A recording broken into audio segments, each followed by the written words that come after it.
Welcome. Today, I'll walk you through the simple steps to enable views notifications for your published pins on the Pinterest app when using your PC with the latest update. This feature is perfect for staying up to date on how your pins are performing and helps you engage more effectively with your audience. First, open the Pinterest app on your PC and make sure you're logged into your account. Once you're on the main screen, look at the left side menu of the app. You'll see a gear icon there. This is the settings menu. Click on that gear icon to proceed. Next, from the menu that appears after clicking the gear icon, select Settings.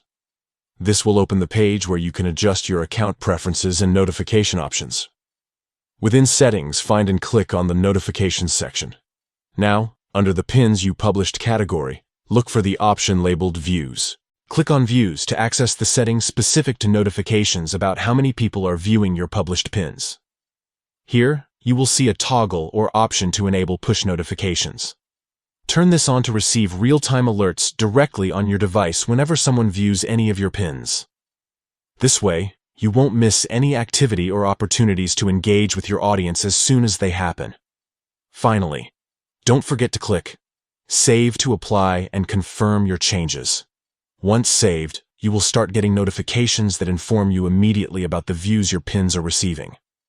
By following these quick, easy steps, you can monitor your pins' performance effortlessly, giving you the insights you need to refine your Pinterest strategy and boost your engagement.